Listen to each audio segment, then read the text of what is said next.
बिस्मिल्लाहिर्रहमानिर्रहीम, अस्सलाम वालेकुम। मैं उम्मीद करता हूँ आप सब खैरियत से होंगे।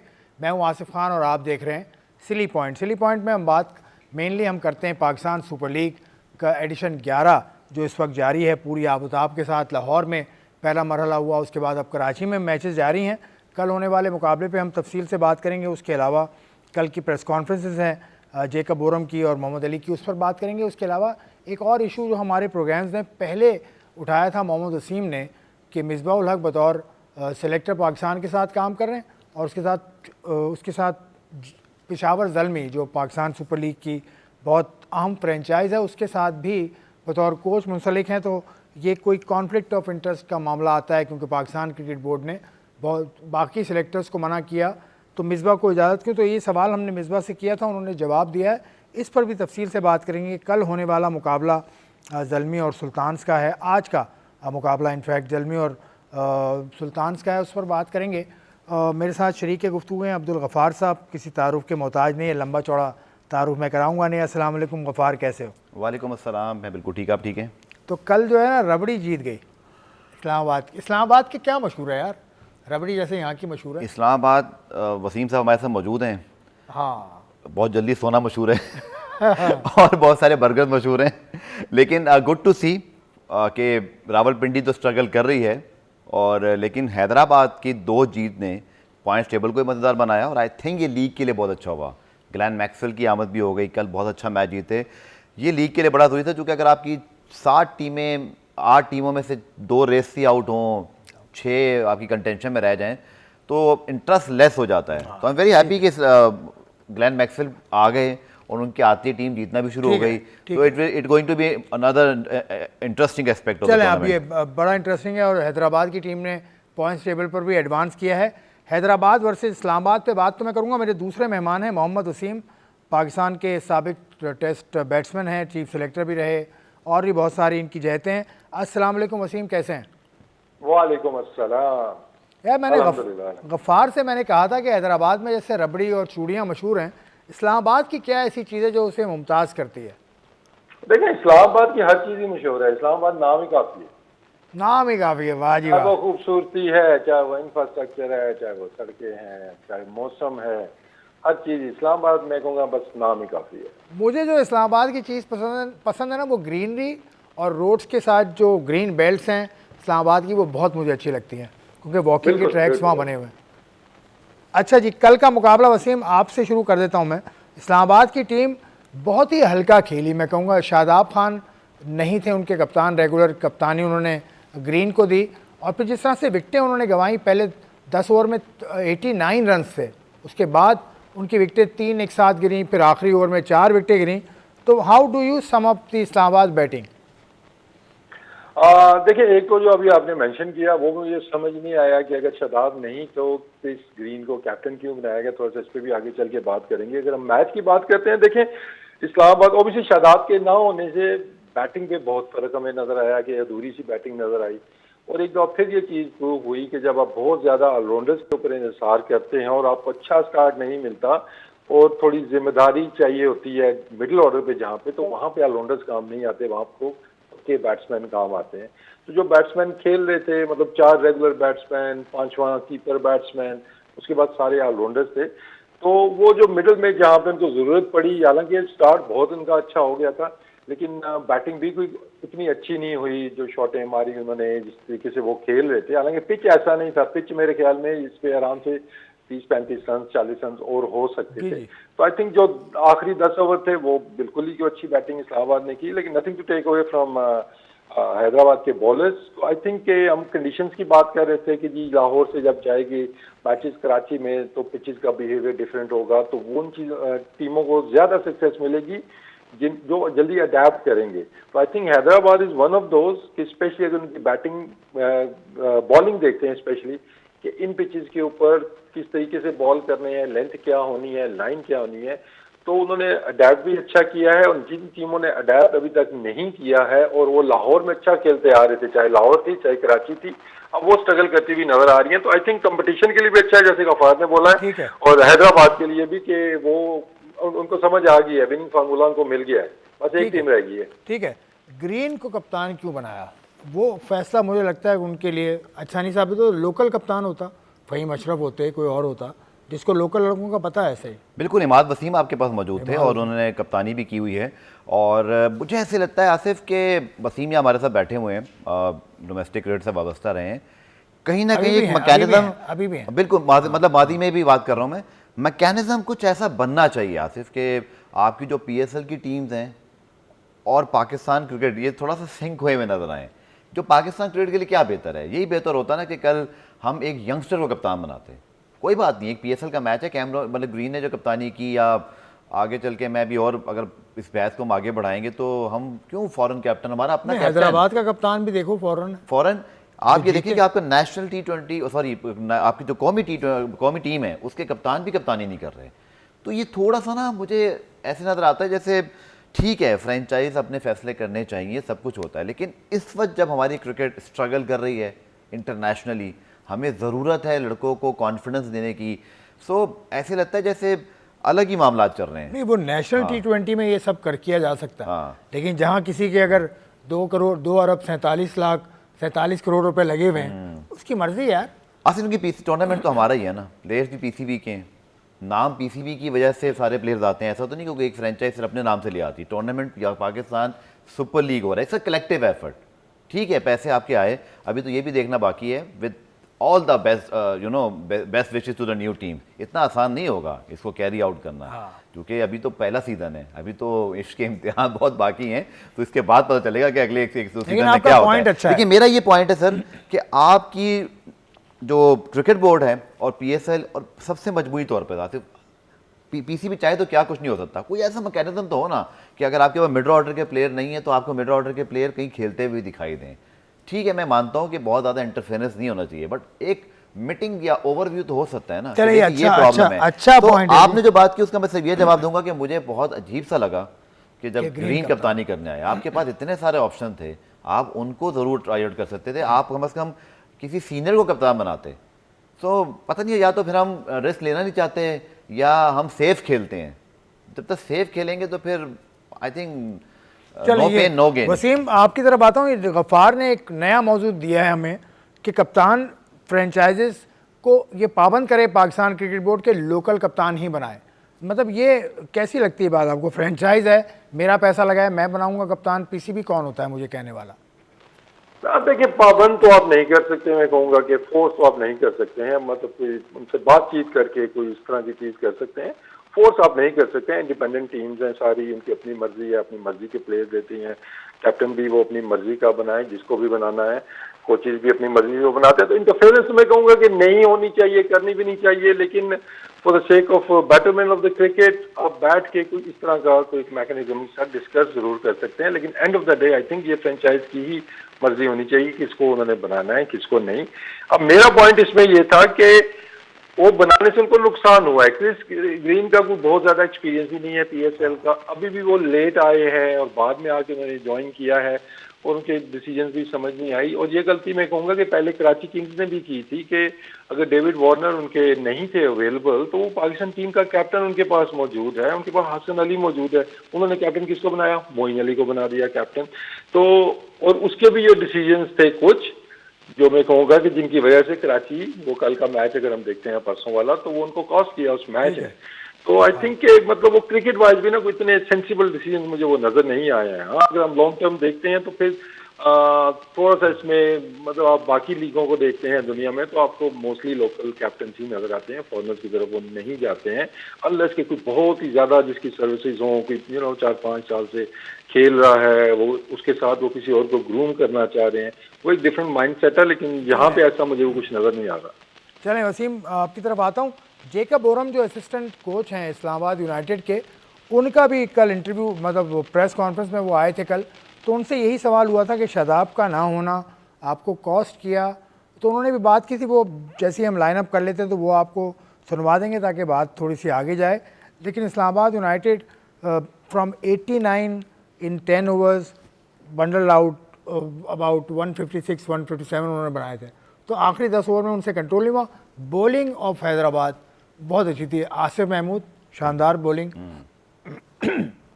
मोहम्मद अली शानदार बॉलिंग, और मेरा गला हाँ, मैं को कंटिन्यू करता हूँ, आप ज़रा कर लें।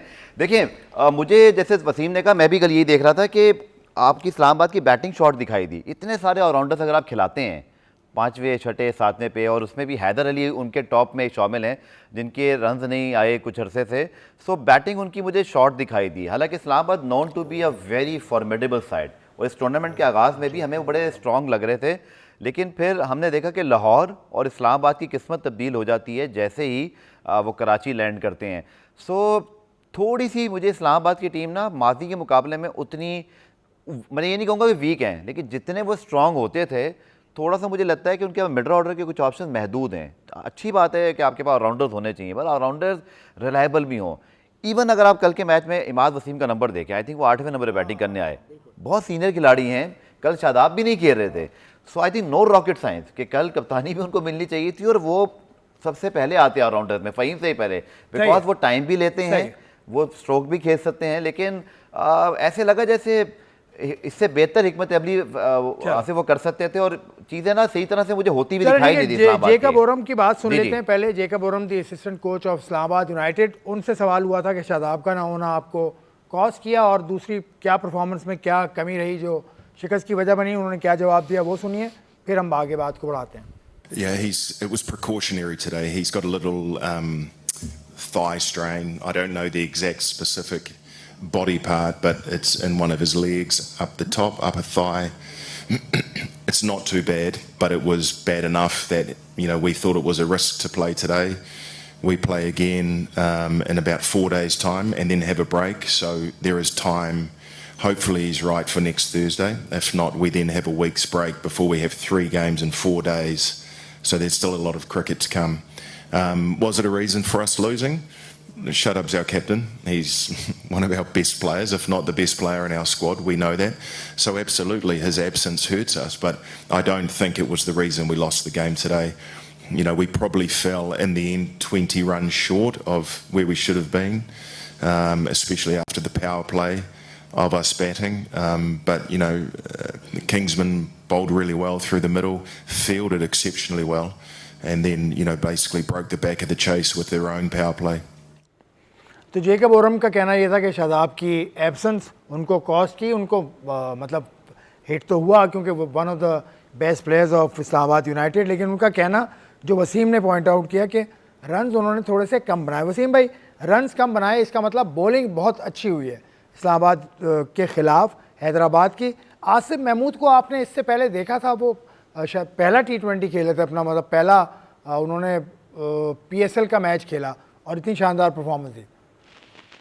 देखिए ओवरऑल सबने बॉलिंग अच्छी की है, स्पेशली अगर हम मिडिल ओवर या डेथ बॉलिंग भी देखते हैं तो आखिरी 10 ओवरों में तो महज 60-65 जितने रन ही बना सके थे। तो स्टार्ट बुरा नहीं था इस्लामाबाद का।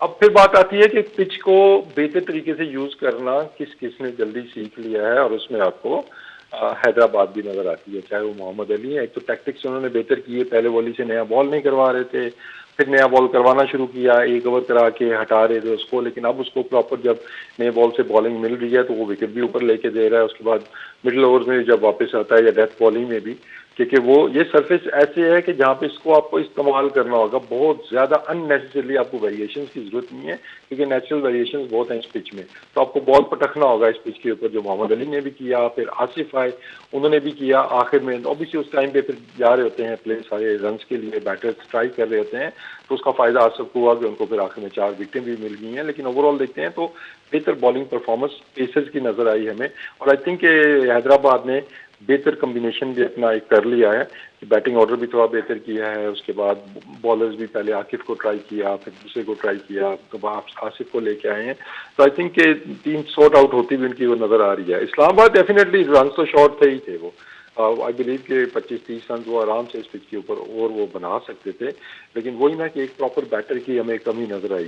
ठीक है, अब ये इंटरेस्टिंग पॉइंट है ना कि जिस तरह की ये पिचेज हैं तो यहाँ पे आपकी थोड़ी सी टेक्निक भी चेक होगी और जो प्रॉपर बैटर होंगे वो ज्यादा अच्छा खेलेंगे। डेविड कॉनवॉय आपके सामने है कि जो पहले मैचेस के अंदर थोड़ा आउट ऑफ सॉर्ट्स लग रहे थे, उनका स्ट्राइक रेट कम लग रहा था, इनिंग्स भी बड़ी नहीं खेल रहे थे, लेकिन जैसे ही वो इन पिचेस के ऊपर आए हैं यहाँ पे देखें उनके रन आने भी शुरू हो गए हैं और अडॉप्ट कर लिया है उन्होंने। तो कुछ टीमों के लिए अच्छा हुआ है, कुछ टीमें अभी स्ट्रगल कर रही हैं इन कंडीशन। ठीक है, वसीम ने बात की कि बॉलिंग बहुत अच्छी की हैदराबाद ने। आसिफ का मैंने जिक्र किया, मोहम्मद अली ने बहुत शानदार बॉलिंग की और मोहम्मद अली ने कल प्रेस कॉन्फ्रेंस में बहुत अच्छी बातें की हैं, वो भी आपको सुनवाऊंगा। उसने कहा first class cricket is the most important aspect in any cricketer's career। उसने कहा जितना फर्स्ट क्लास मैंने खेला है मुझे पता है, मुझे विकेट का पता चल जाता है कि कहाँ पर गेंद करनी है। वो सारी बातें हम करेंगे। एक ब्रेक का वक्त है। I am taking a break, see you in a while.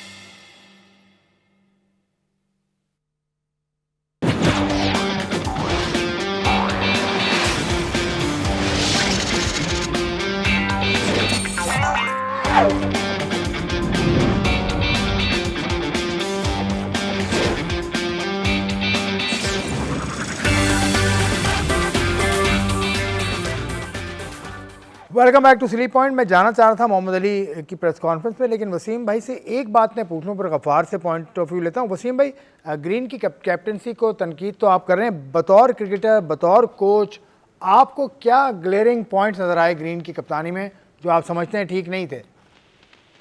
देखिए, मुझे ना टेक्टिकल मतलब वो जो चीज़ें हैं ना, फिर वो उसमें आ जाती है वो चीज़ कि शायद लोकल कैप्टन होता तो वो ज्यादा अवेयर होता है इन चीजों से। जैसे मोइन अली ने खुद पहला ओवर कर लिया, उसमें इतने रन करवा दिए। आप कराची वाला मैच देखते हैं, इस्लामाबाद का मैच देखते हैं, तो आई थिंक कि अब तो तकरीबन हर बंदे को पता है कि जब लेफ्टी खेल रहे हो तो Imad Wasim is not that useful with a new ball.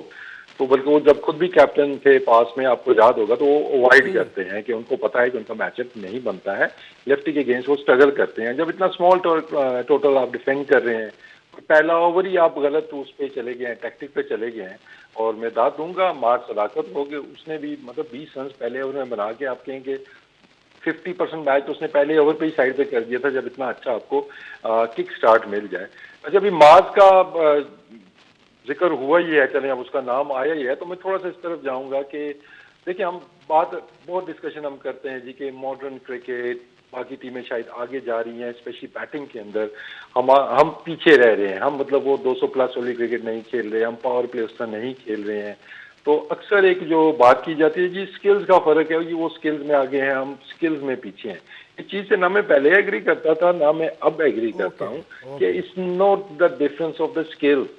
Mark Sadaqat ने बार बार शो किया है, और कल उसने सबसे बड़े स्टेज के ऊपर शो किया है कि माइंड सेट अगर हमारा ऐसा होगा कि जो सेंसिबल, रवायती सेंसिबल क्रिकेट नहीं खेलनी, हम खेलना मॉडर्न क्रिकेट चाहते हैं, दिमाग हम यूज करते हैं जी कि सेंसिबल जो रवायती क्रिकेट वाला है। अब जो सेंसिबल मॉडर्न क्रिकेट है उसमें है कि पहले ओवर में 4 छक्के मार सकते हो तो आप 4 छक्के मारो। ये नहीं हो सकता कि आप, हमारा क्या है, हम फिर ट्रेडिशनल उस पर चले जाते हैं जी, वही 12 रन आ गए ना, आप 2 सिंगल कर लो, 2 बाउंड्रीज मिल गई ना, आप डॉट बॉलिंग खेल लो, एवरेज आ गई है। नो, अब ये है कि आपके सामने बॉलर आपकी मर्जी का आ गया और आपकी लग रही है, तो आप मैक्सिमाइज करते हैं उसको। और मार्क सदाकत आपको हर मैच में ये शो करता है। ये तो स्किल्स का फर्क नहीं, माइंडसेट का है। जी, ये बड़ा अच्छा आपने टॉपिक दिया है, ये हम उठा के रखते हैं, इसको कल डिटेल से डिस्कस करेंगे कि mindset is important and position important, situation important. Number की बड़ी बात होती है वसीम, ये याद रखिएगा, नंबर्स मैं कल बात करूंगा इस पर। अभी थोड़ा सा गफ़ार की तरफ जाने से पहले, मोहम्मद अली डेजी के नाम से मशहूर हैं। ये बड़ा शानदार फास्ट बॉलर है, डोमेस्टिक में मैंने इनको बहुत अच्छा देखा, और कल इनको प्रेस कॉन्फ्रेंस में देखा। He is a very soft spoken, very well spoken, बहुत ही शानदार अंदाज में अपना पॉइंट ऑफ व्यू रखते हैं। और उन्होंने ये कहा कि डोमेस्टिक क्रिकेट अगर खेलोगे ना तो कोई फॉर्मेट तंग नहीं करेगा। मोहम्मद अली की बात सुने, फिर गफ़ार से पॉइंट ऑफ व्यू लेता हूँ, वसीम की तरफ जाऊँगा। देखिए, red ball cricket is the toughest format in cricket. वो उसमें आप की फिटनेस का भी टेस्ट है, स्किल का भी टेस्ट है, डिसिप्लिन, डिटर्मिनेशन, डेडिकेशन, वो सब सारी चीज़ें कवर करता है। और रेड बॉल क्रिकेट जो है वो 50 ओवर फॉर्मेट को भी कवर करता है, T20 फॉर्मेट को भी कवर करता है। तो T20 क्रिकेट मुझे पता है कि लड़कों को पसंद है, ज़्यादा ग्लैमरस है, ज़्यादा लाइमलाइट है, और पाकिस्तान जैसे कंट्री में जहाँ पे हम लोग जो है वो ज़्यादा T20 क्रिकेट को फोकस करते हैं और PSL की परफॉर्मेंसेस पे ज़्यादा जो है वो एम्फेसाइज किया जाता है।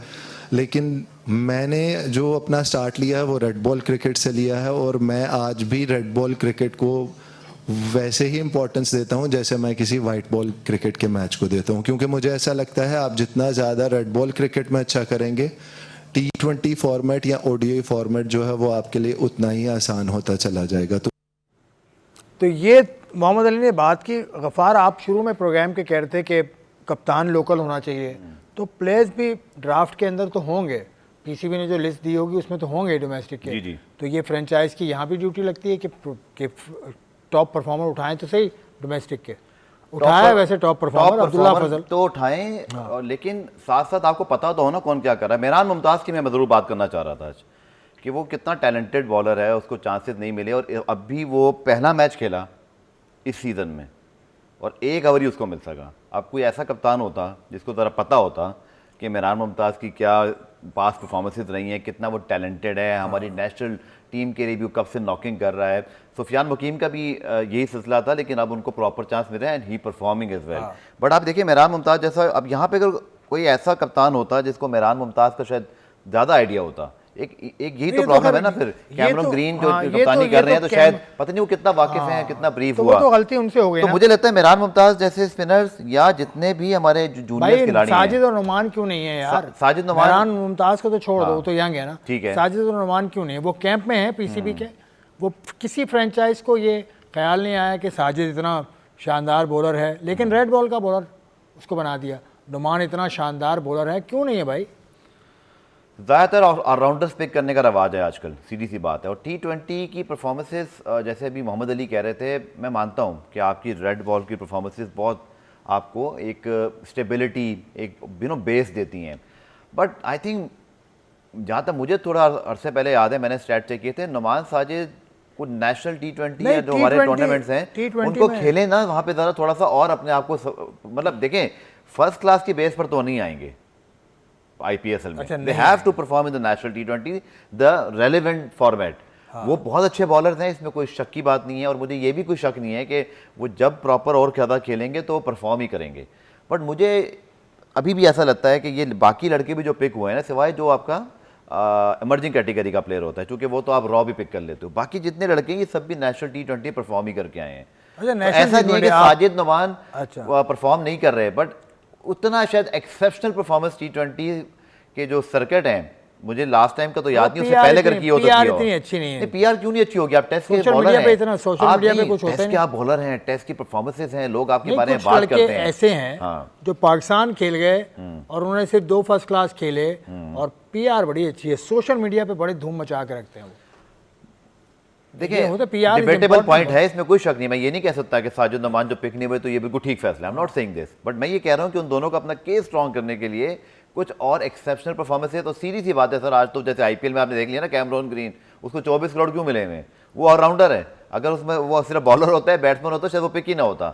सो जितने भी नौजवान खिलाड़ी हैं या हमारे जो सीनियर खिलाड़ी हैं, आई थिंक सीधा सीधा आपको रिटर्न ऑन द बॉल, अब आपको अपनी फील्डिंग, अपनी बैटिंग के ऊपर थोड़ा सा काम करना पड़ेगा। देख लें अहमद दानियाल हैं, हसन अली हैं, अब्बास आफरीदी हैं, ये अपनी अपनी टीमों में इसलिए भी थोड़ा सा इनको प्रेफरेंस मिल जाती होगी कि they can bat as well, कहीं छक्का मार सकते हैं। तो T20 में सर ये करना पड़ेगा। जो वसीम ने बात की, वसीम मोहम्मद अली की प्रेस कॉन्फ्रेंस आपने सुनी, उसने कहा domestic cricket is very important, लेकिन डोमेस्टिक के जो रेड बॉल के परफॉर्मर्स हैं उनको PSL में इतनी पजीराई नहीं मिलती। अब्दुल्ला फजल को छोड़ दें आप, शाहिद अजीज़ एक टीम में है, उसके अलावा एक आध लड़का और होगा।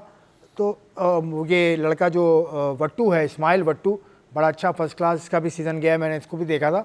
तो इसको कैसे आप देखेंगे, नेशनल T20 ही खेलें या क्या करें? देखिए एविडेंस की बात है ना, एक तरफ देखें अभी आप कह रहे हैं जो रेड बॉल वाले प्लेयर्स हैं उनको पिक करना चाहिए, दूसरा फिर आप बाबर रिजवान पे जब बात आती है जी तो वो तो T20 फॉर्मेट के प्लेयर ही नहीं है, तो ये डिबेट ना बड़ी वो डिफरेंट सी एक डिबेट है, तो इसकी डिटेल में मैं उस तरह नहीं जाऊंगा, लेकिन ये देखें कि फ्रेंचाइजी जब प्लेयर पिक करती है 99.9% में कहूँगा वो एविडेंस बेस करती है कि कहीं ना कहीं हमें परफॉर्मेंस देखी हुई होती है और रिलेटिव मतलब जो आपकी उसमें रेलिवेंस हो कि T20 में या वाइट बॉल में उन्होंने परफॉर्म किया, वो बॉलर की कुछ एक्सेप्शंस होती हैं।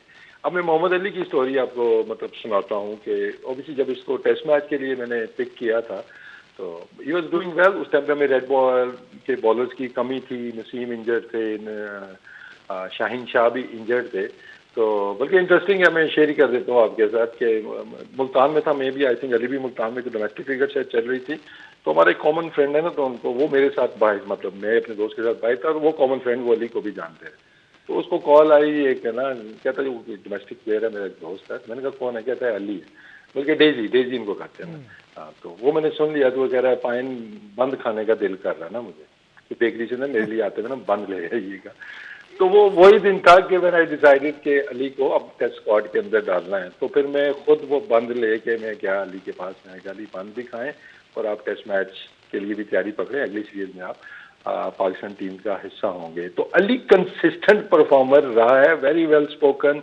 Intelligent bowler. उसके बाद इसकी जब मुल्तान सुल्तान में एंट्री हुई, दैट्स वेयर एक सरप्राइज सबको लगा कि यार वो रेड बॉल का बॉलर लेके आ गए हैं T20 क्रिकेट के अंदर। उसका मैं कह दूंगा हमारे जो हेड कोच उस टाइम अब्दुल रहमान, कि जब कंडीशन को सेट किया कि मुल्तान के अंदर उस मौसम में थोड़ी हेल्प मौजूद थी सीमर्स के लिए और हमें ऐसा बॉलर चाहिए था कि जो राइट एरियाज में बॉल करे, और राइट एरियाज का जब आपको बॉलर चाहिए तो आप जाते हैं रेड बॉल की तरफ कि वहाँ पे कंसिस्टेंट कौन हो सकता है, तो उस टाइम पे फिर पिक किया मोहम्मद अली को, then he became a PSL star. उसको वो आपको याद होगा कि उसके अंदर उसने बड़ी जबरदस्त मुल्तान लेग में उसने परफॉर्मेंस दी थी, तो ये चीज आपके काम आती है कि आपका एक्सपीरियंस कितना है रेड बॉल का, स्पेशली मैं बॉलर की बात करता हूँ। फिर साथ में डेवलपमेंट आ जाती है कि स्लोअर वंस और उसके बाद यॉर्कर, ये चीज़ें, और अली ने ये सारी चीज़ें डेवलप की हैं, लेकिन ये चीज़ कि जी रेड बॉल की परफॉर्मेंस के ऊपर किसी बैटर को आप लेके आ जाएंगे without any evidence, it's a huge call, और मेरा नहीं ख्याल है कि ऐसा कोई भी फ्रेंचाइज करेगी। उनको कुछ ना कुछ उसमें नजर आएगा, कोई एविडेंस नजर आएगा, वो तब उसको वो पिक करेंगे। तो आई थिंक अली एक्सेप्शन एक उसमें आपको नजर आता है कि जो प्योरली रेड बॉल से ही आया T20 के अंदर, उसने अपना नाम भी बनाया और उसके बाद वो रेगुलरली पिक हो रहा है। उसके बाद पेशावर से पिक हुआ, इस साल वो इधर से खेल रहे हैं, हैदराबाद से खेल रहे हैं, बड़ी डिमांड है, मतलब उसका बड़ा एक ड्राफ्ट के अंदर या उसके अंदर बड़ा एक नाम होता है जी अली को कौन पिक करेगा। तो आई थिंक ये लेसन है बाकी बॉलर्स के लिए भी, जिस तरह भी आपने नाम कुछ मेंशन किए, इस्माइल भट्टू का आपने जिक्र किया, ऑब्वियसली वो भी उधर से ही आए, तो जितने भी बॉलर्स वहां से आ रहे हैं उनको फायदा होता है। लेकिन लेसन फिर मैं कहूँगा यही है कि हमारे जो रेगुलर खेलने वाले बॉलर्स हैं कि उनको भी ये बार बार एक चीज़ मेरे ख्याल में समझ तो आती है कि चाहे वो शाहीन है, नसीम है, हारिस हैं, इवन जो बैटर्स हैं हमारे बाबर हैं, रिजवान हैं, जितने हैं, तो भाई फर्स्ट क्लास खेलेंगे तो आपको हर फॉर्मेट के अंदर फ़ायदा ही होना है। लेकिन ये शायद समझ में चीज़ आ नहीं रही है इनके। ठीक है, आपने तफसील के साथ अहाता कर दिया चीज़ों का। अब मैं अगला टॉपिक जो है हमारा, मिसबाह उल हक ने एक बात की है, क्लैरिफाई किया है उन्होंने कि वो पोस्ट उनकी दो हैं, एक तो वो ज़ल्मी के साथ भी हैं, पाकिस्तान क्रिकेट बोर्ड के साथ भी हैं। तो मिसबाह से ये सवाल हुआ था, उन्होंने तफसील से जवाब दिया था, ये पिछले हफ्ते की बात है। ये आपको सुनवाऊँगा एक ब्रेक के बाद, और उसके बाद उसको डिस्कशन का हिस्सा बनाएंगे।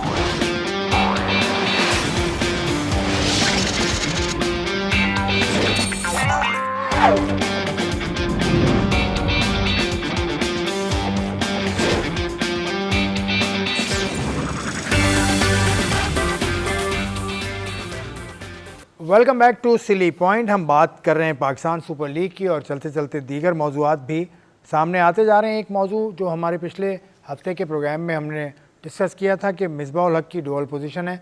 मिसबाह से इस हवाले से सवाल हुआ था पिछले हफ्ते, तो मिसबाह उल हक ने इसकी वजाहत की थी, वो सुन लें, उसके बाद अपने पैनलिस्ट को शामिल गुफ्तगू करता हूँ।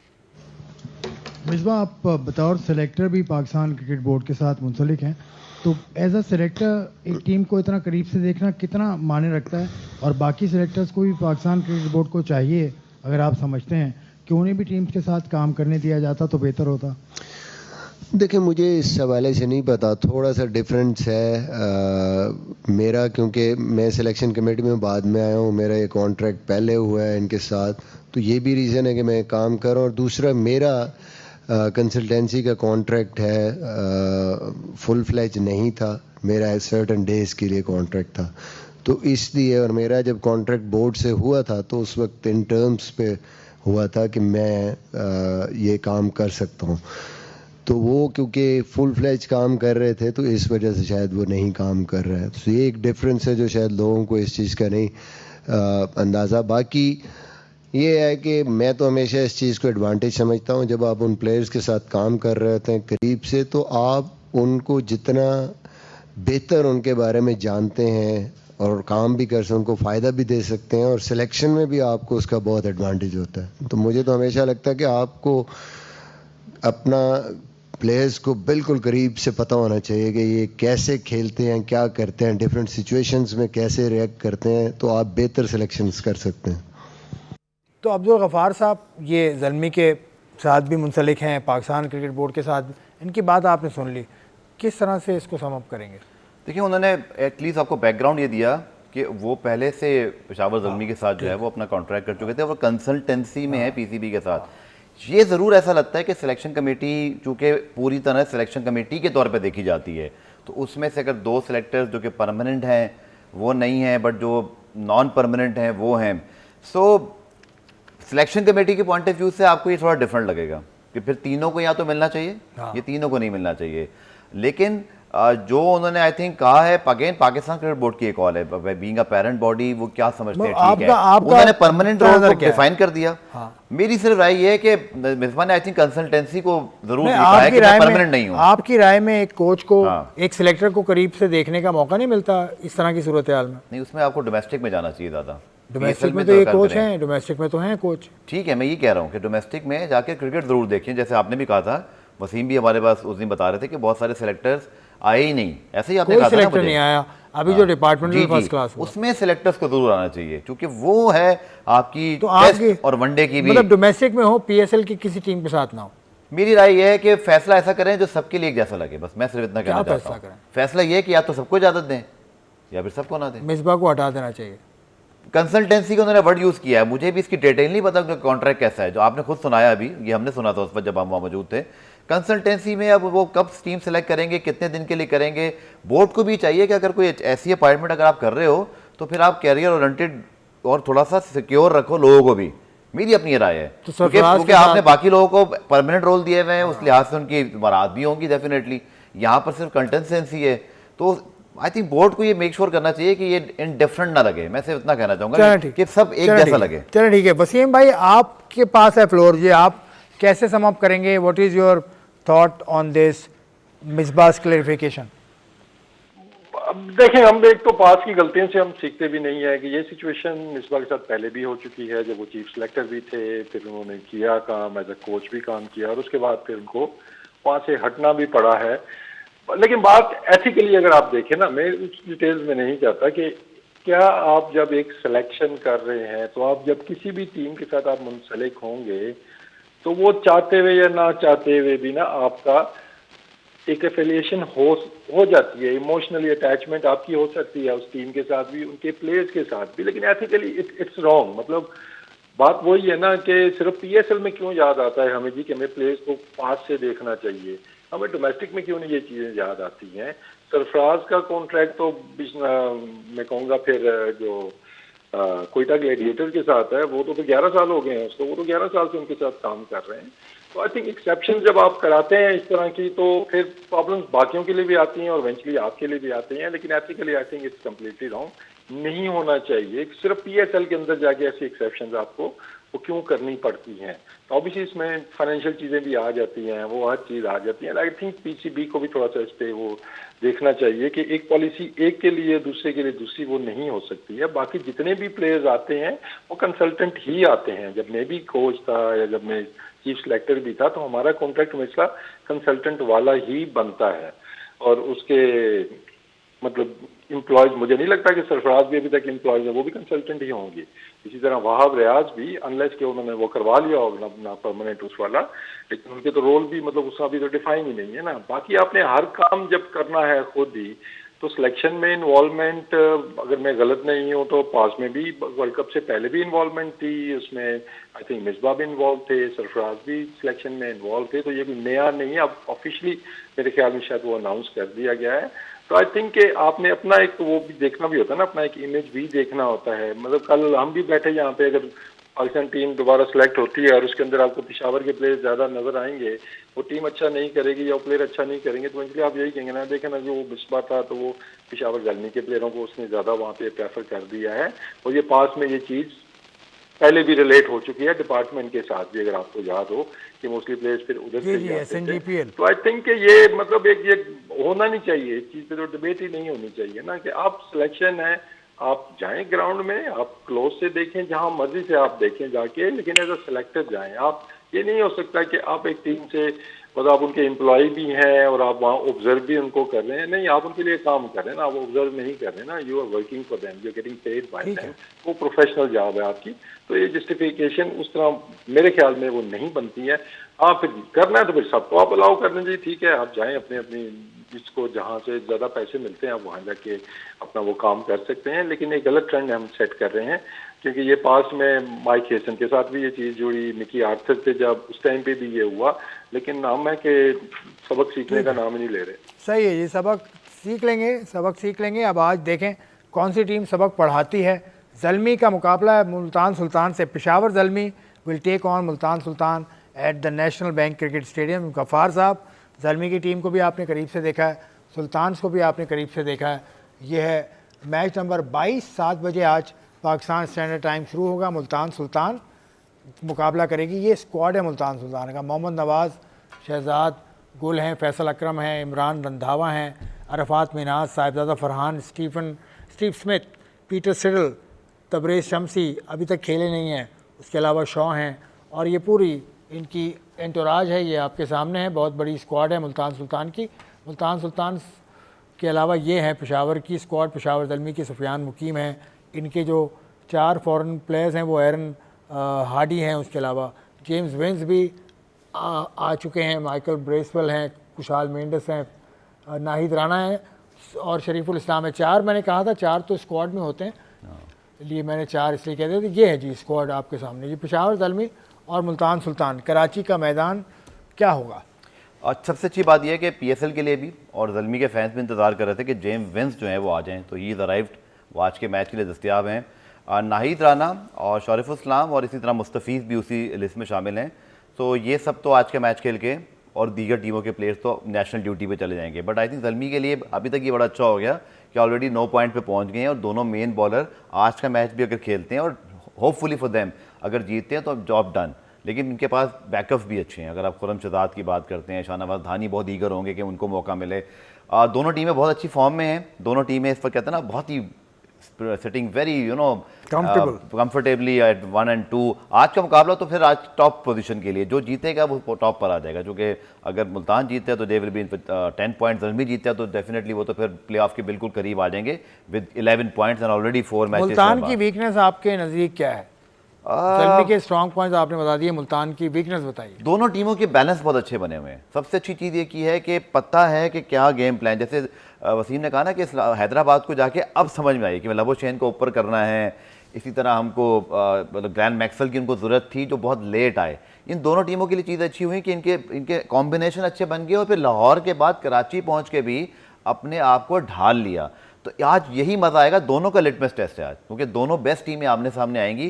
सो it will be treat to watch, और ये एक्चुअली आज पता चलेगा कि किसका वीक पॉइंट है, क्योंकि अब तक टीमें इनके कोई एक्सपोज कर नहीं सकी। ज़ल्मी भी सारे मैच जीतता रहा, मुल्तान का भी ये सीन था, बट टुडे हम कल बड़ी अच्छी पोजीशन में होंगे कि आज दोनों बेस्ट टीमें एक दूसरे के सामने कल पे उठा के रखते हैं। वसीम भाई, आप तो मुल्तान के साथ आपने काम भी किया है बतौर कोच, तो मुल्तान की अगर आप स्ट्रेंथ के बारे में बता सकें कि कौन से फैक्टर्स होंगे जो उनको जीत आज दिला सकते हैं? हाँ देखें, सबसे जो उनका प्लस पॉइंट है ऑब्वियसली उनका जो टॉप ऑर्डर है, चाहे वो स्टीवन स्मिथ है या फरहान है, दोनों अच्छी फॉर्म के अंदर हैं, और उसके बाद जो आने वाले बैटर्स भी हैं वो सारे सब ने कंट्रीब्यूट किया है। मुझे अभी थोड़ा सा वनरेबल नजर आता है इनका मिडिल ऑर्डर, कि इनको बहुत अच्छा स्टार्ट जब नहीं मिलेगा, एक दो अर्ली विकेट्स गिर गई, तो फिर इनका जो मिडिल ऑर्डर है वो रिस्पॉन्ड कैसे करेगा। अदरवाइज तो देखो वो अच्छी क्रिकेट खेलते हुए आ रहे हैं, लेकिन पिशावर को एडवांटेज मैं ये बोलूंगा कि उन्होंने वहां पे, चले उनका एक मैच हुआ था, एक वॉश आउट हो गया था लाहौर में, लेकिन जब से वो कराची आए हैं obviously they spend lot of time there now, उनका गैप था, वो कराची में ही थे, लेकिन अभी तक उन्होंने 2 मैचेस खेले और उनको पिच की कंडीशन की हर चीज की समझ आ गई, और उसको वो बेहतरीन तरीके से उन्होंने इस्तेमाल किया है, चाहे वो बैटिंग थी चाहे वो उनकी बॉलिंग थी। तो ये एडवांटेज ज़ाल्मी को है कि उनको कराची का आइडिया पिशावर से ज्यादा होगा। अब लेट्स सी कि मुल्तान कितना अडेप्ट करता है इन कंडीशंस को, कि थोड़ा सा जहाँ पे पिच ऐसे आएगा कि जहाँ पे थोड़ा सा अपने आप को शायद अप्लाई करना पड़े या एडजस्टमेंट करनी पड़े। तो मेरे ख्याल में इस टाइम पे मैं कहूँगा कि पिशावर ज़ाल्मी को यही एडवांटेज है, और मुझे इसलिए उनके ज़्यादा चांसेस लग रहे हैं कि वो सारे बॉक्सेस उन्होंने टिक किए हुए हैं। पास में उनका इशू होता था स्पिन बॉलिंग का, लेकिन जब से बेसवेल आए हैं, सुफियान मुकीम है, उसके बाद इफ्तिखार हैं, तो बॉलिंग ऑप्शंस भी इनके पास काफ़ी आ गए हैं स्पिन बॉलिंग के भी, और पेस तो वैसे ही इनका अच्छा है, मैं कहूँगा कि वो चल रहा है। वो नाइद राना है, उनके जो लेफ्ट आर्म है इस्लाम है, वो भी अच्छी बॉलिंग कर रहे हैं, तो मैं आज एज थोड़ा सा पिशावर ज़ल्मी को दूंगा। पिशावर ज़ल्मी को एज देंगे। वसीम, बहुत बहुत शुक्रिया, आपने ज्वाइन किया। कल फिर आपके साथ हम एक संगत लगाएंगे, प्रोग्राम को आगे बढ़ाएंगे। ज़ल्मी और मुल्तान का मुकाबला है, तो उस पर ही बात करेंगे। Your favourite team today? इस वक्त की जो कॉम्बिनेशन बना हुआ है, पिशावर थोड़ा सा उसमें बेहतर नजर आती है, लेकिन जैसे मैंने कहा कि दोनों बेस्ट टीमें अपनी बेस्ट परफॉर्मेंसेस के बाद आज आमने सामने होंगी। हलवा या कढ़ाई? मैं बारबेक्यू का फैन हूं, तो हम पिशावर के साथ दरमियान में रहेगा। बारबेक्यू कहाँ खाया जाता है पिशावर में भाई? नहीं, मतलब कढ़ाई वगैरह वही बटन छटन आ जाता है, तो Peshawar looking strong. Peshawar are looking strong, ये दोनों पैनलिस्ट का कहना है। मुल्तान सुल्तान बहुत अच्छी टीम है, पिशावर भी बहुत अच्छी टीम है, तो मुकाबला ज़बरदस्त होगा। कड़ा मुकाबला आज देखने को मिलेगा नेशनल स्टेडियम कराची में। आज का प्रोग्राम आपने देखा, आपने पसंद किया हो तो हमें कमेंट करके ज़रूर बताइएगा। गफ़ार साहब का शुक्रिया, मोहम्मद वसीम साहब का शुक्रिया, आपका शुक्रिया। खुदा हाफिज़।